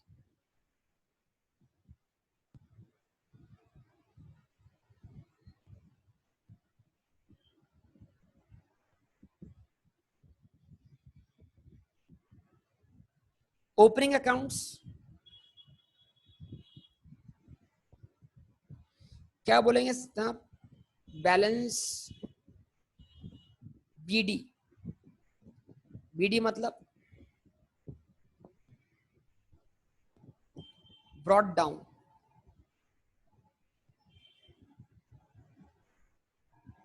या नंबर 2 क्या टर्म इस्तेमाल करेंगे इसके बदले?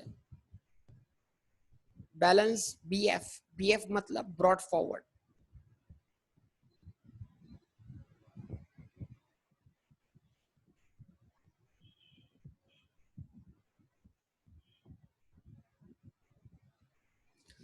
तो क्लोज करके जब क्लोज करेंगे तो सीडी की टर्म इस्तेमाल करेंगे, और जब ओपन करेंगे तो टर्म कौन सी इस्तेमाल करेंगे? Brought down.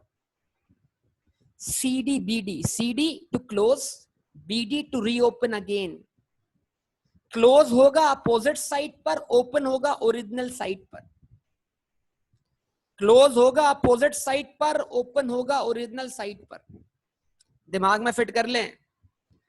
एसेट्स की ओरिजिनल साइड डेबिट साइड है, तो एसेट्स क्लोज कहां होंगे? क्रेडिट साइड पर। दोबारा ओपन कहां होंगे? ओरिजिनल साइड डेबिट साइड पर। लायबिलिटीज की ओरिजिनल साइड क्रेडिट साइड है, तो लायबिलिटीज क्लोज कहां होंगी? अपनी अपोजिट साइड पर, डेबिट साइड पर। और लायबिलिटीज रीओपन कहां होंगी? अपनी ओरिजिनल साइड पर। सीडी होगा अपोजिट साइड पर, और बीडी होगा दोबारा ओरिजिनल साइड पर। वो सीडी किया था बैलेंस को बराबर करने के लिए, फिर उसको नेट बैलेंस मिल गया, उसको बीडी कर दिया कि अब हिसाब यहां से शुरू कर दो भाई।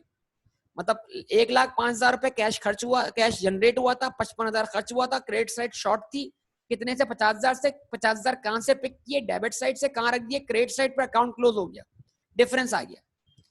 अब हिसाब कहां से शुरू करना है अगले मंथ से? 1,55,000 से या 50,000 से? 50,000 से। 50,000 को दोबारा बीडी के तौर पर रख दिया। समझे बात या नहीं? तो यहां तक कोई डिफिकल्टी हो तो बोलिए बेटा, फिर मैं आगे बढ़ता हूं। अब एक काम करते हैं, आइडिया हो जाएगा।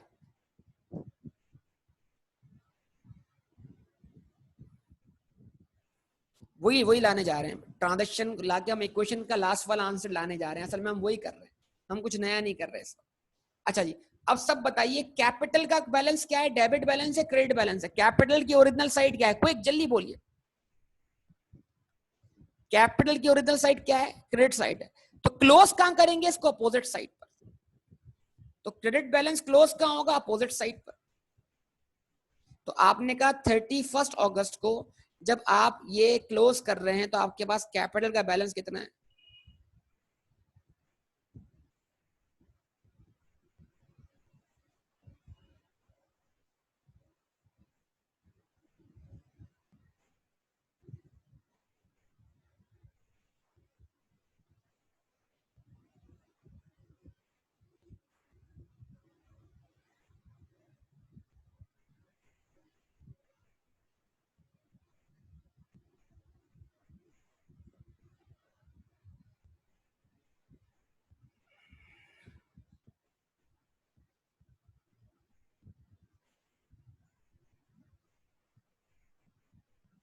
अब क्योंकि एक ही ट्रांजेक्शन थी तो यही अमाउंट है, यही टोटल बन जाएगा हमारे लिए।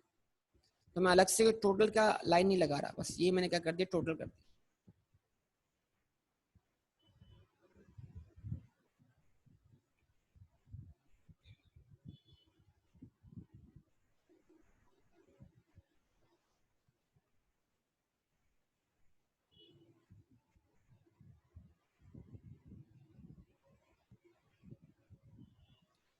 ठीक है बेटा।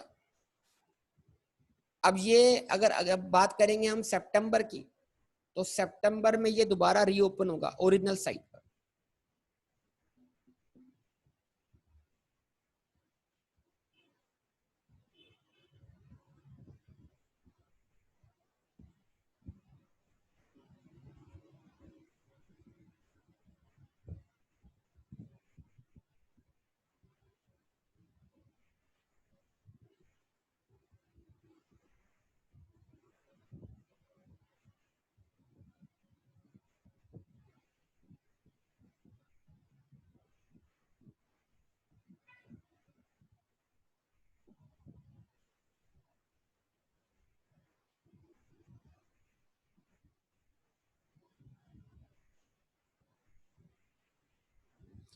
ठीक है जी, तो ये आपके सामने है बेटा।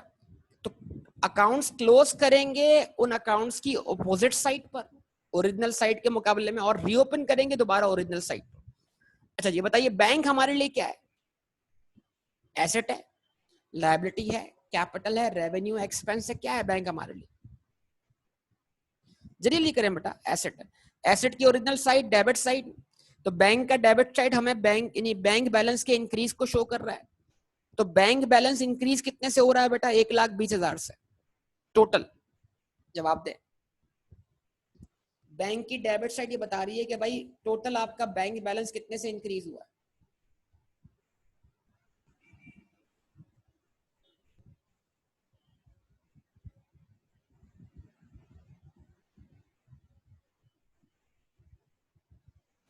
ठीक है जी, तो इसका मतलब क्या, टोटल बैंक बैलेंस जनरेट हुआ आपके पास कितने से?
ठीक है जी, टोटल बैंक बैलेंस जनरेट हुआ आपके पास 1,20,000 से।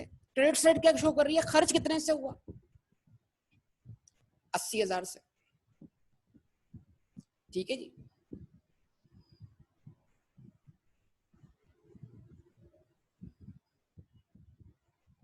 खर्च कितने से हुआ?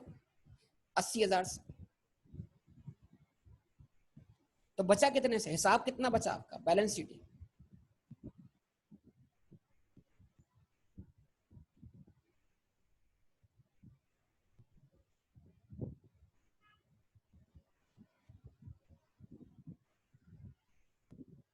Balance sheet.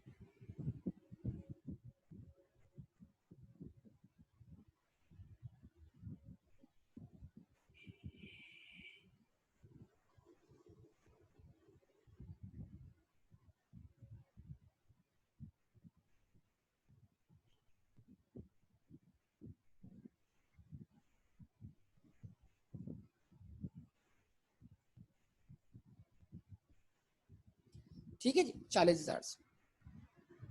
अच्छा, अब सवाल है कि भाई कैपिटल जो है वो आपने लिखा क्रेडिट साइड पर 1,00,000 से, फिर डेबिट साइड पर लिखा 1,00,000 से। गलती कर रही है जनाब। कैपिटल जो है वो इंक्रीज हुआ है, उसमें डिक्रीज वाली ट्रांजेक्शन कोई है ही नहीं जो नेट ऑफ हो। तो कैपिटल की ट्रांजेक्शन सिर्फ क्रेडिट साइड पे थी, डेबिट साइड तो ब्लैंक थी। तो क्या किया, क्रेडिट साइड से बैलेंस कैरी करके डेबिट साइड पे लिख दिया, बैलेंस कर दिया। माइनस माइनस कैसे हुआ? माइनस थोड़ी किया इसको। डेबिट साइड तो कैपिटल की 0 थी ना, क्रेडिट साइड 1,00,000 रुपए थी। तो 1,00,000 के बैलेंस को क्रेडिट साइड से कैरी किया, डेबिट साइड पर रख दिया। दोनों तरफ क्या हो गया? बैलेंस बराबर हो गया। अगर कैपिटल की डेबिट साइड पे पहले कोई बैलेंस होता जो कैपिटल को डिक्रीज करता तो वो माइनस होता ना। अभी माइनस कैसे हो रहा है? आप खुद सोचें। जब कैश अकाउंट में 1,05,000 का कैश इंक्रीज हुआ था, 55,000 का कैश डिक्रीज हुआ था, तो 50,000 का कैश बच रहा था। बैंक अकाउंट के अंदर 1,20,000 का कैश जनरेट हो रहा था और 80,000 का खर्च हो रहा था, 40,000 बच रहा था। लेकिन कैपिटल अकाउंट में सिर्फ कैपिटल क्रेडिट हुआ है, कैपिटल डेबिट कहां हुआ है? तो कैपिटल डेबिट नामी कोई ट्रांजेक्शन मौजूद ही नहीं है हमारे पास। है मौजूद? बताइए, जवाब दीजिए। ठीक है। अच्छा, अब उसके बाद फर्नीचर अकाउंट क्लोज करते हैं भाई, time taking.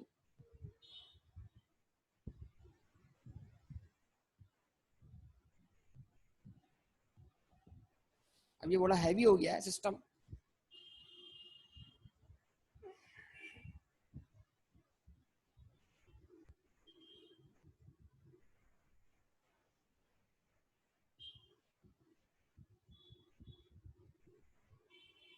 Balance CD.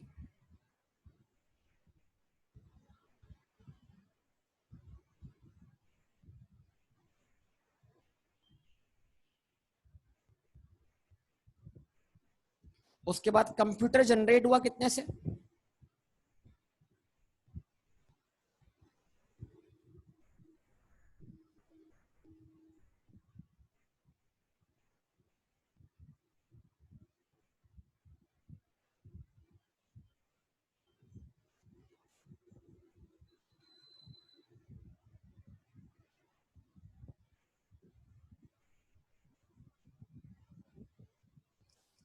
Computer generate हुआ कितने से? 75 से।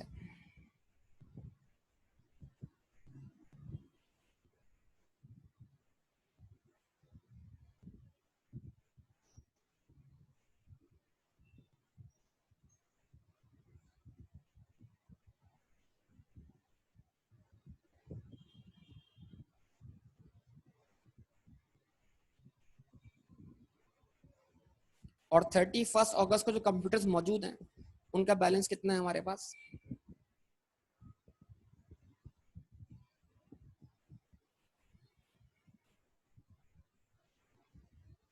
60,000। इस तरह रिम्बैक्स कंप्यूटर की जो लायबिलिटी है,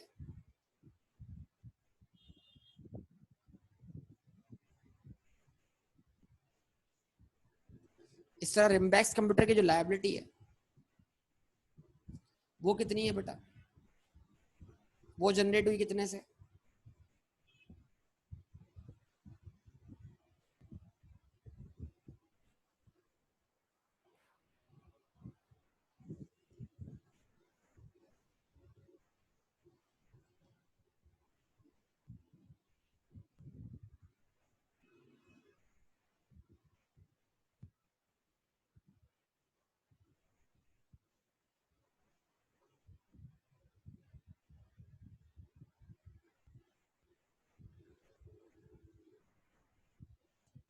तो रिम्बैक्स कंप्यूटर की लायबिलिटी जनरेट हुई कितने से? 75,000 से। लायबिलिटी कम हुई कितने से? 15,000 से। और आज भी 31 अगस्त के एंड तक हम पर लायबिलिटी बाकी है जो हमने अगले पीरियड में पे करनी है। तो लायबिलिटी जो हम पर बची हुई है वो कितनी है?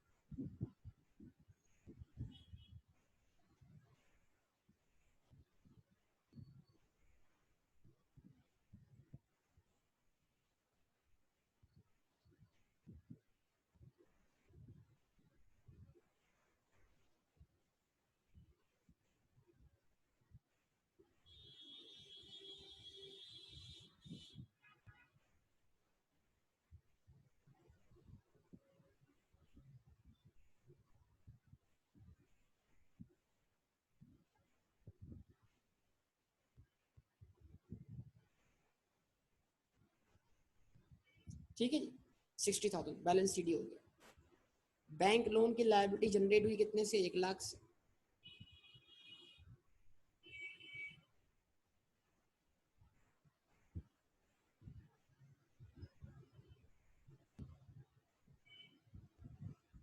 ठीक है, तो लायबिलिटी क्रेडिट हुई 1 लाख से, लायबिलिटी डेबिट हुई 20,000 से। तो आज 31 अगस्त पर हम पर कितना लोन पे करना है स्टिल बाकी?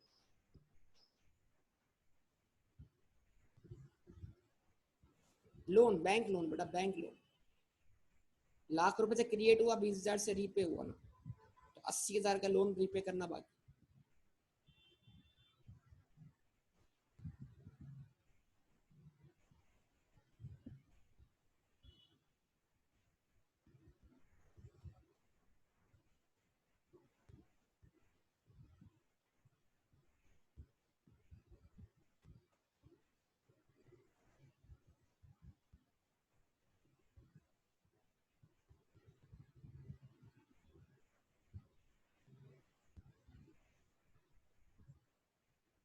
ठीक है जी। अच्छा, तो वही कल हमारे पास से 1,20,000 के, तो 31 अगस्त के एंड पर भी वही कल हमारे पास कितने मौजूद है? 1,20,000 के।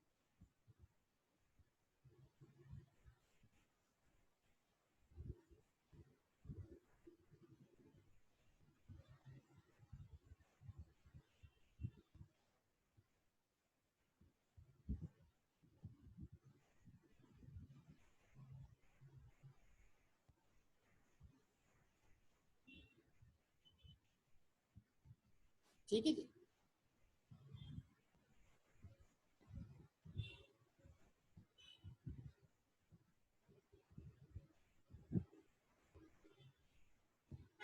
उसके बाद मोटर टाइम की लायबिलिटी जनरेट हुई थी कितने से? 1,20,000 से। रीपे हुई कितने से?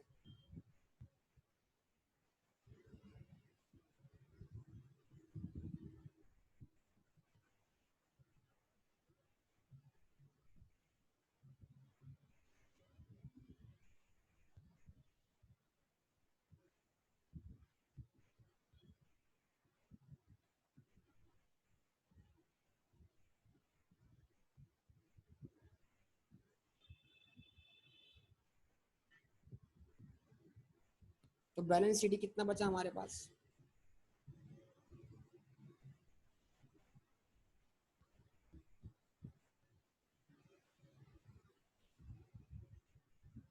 45,000।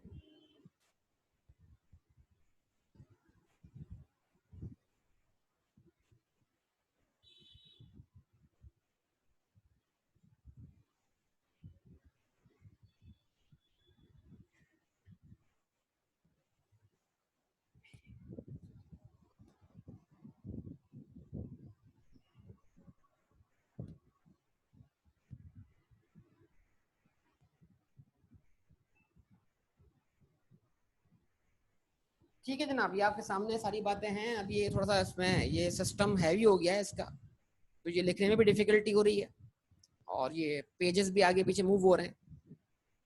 तो ये आपके सामने मैंने बैलेंस क्लोज करना सिखा दिया आपको। बताइए बेटा इसमें कोई प्रॉब्लम हो तो बोलिए यहाँ तक। अब इसका बनेगा आगे जाके ट्रायल बैलेंस। ट्रायल बैलेंस मतलब तमाम जितने भी क्लोजिंग बैलेंसेज हैं उनको हम एक जगह इकट्ठे कर देंगे। तो फिर तमाम क्लोजिंग बैलेंस जब एक जगह इकट्ठे होंगे तो लेफ्ट हैंड साइड बराबर होनी चाहिए राइट हैंड साइड के, और ये रिजल्ट तकरीबन वही रिजल्ट होगा जो अकाउंटिंग इक्वेशन का होगा।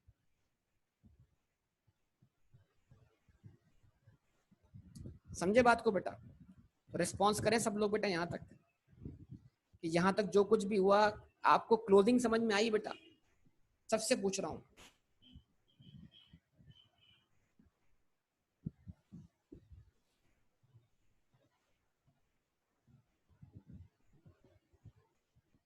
ओके गुड, जबरदस्त।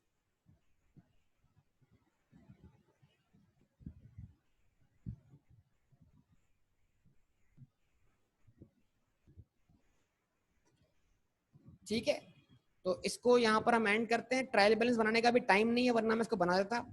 आप लोग क्या करेंगे, क्वेश्चन नंबर 2 ट्राई करेंगे। क्वेश्चन नंबर 2 में एक्सपेंस आएगा बस, तो एक्सपेंस के नाम से भी अकाउंट खोलिएगा प्लीज सब लोग, लाजमी।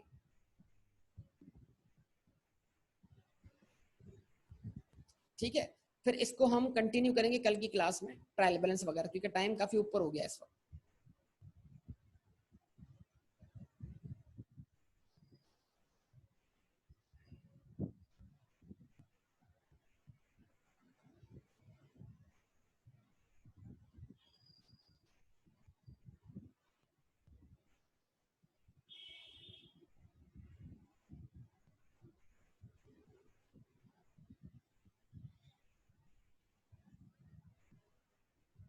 ठीक है, तो इसको मैं यहाँ पे एंड कर देता हूँ। ये इसको यहाँ पे एंड करते हैं इंशाल्लाह, बाकी बातें आपसे होती रहेंगी अगली क्लास के अंदर। तो लिख लिया होगा आप लोगों ने, सब लोगों ने? ओके, तो इसको देख लें जरा। अब अगला क्वेश्चन आप कीजिएगा, क्वेश्चन नंबर 2।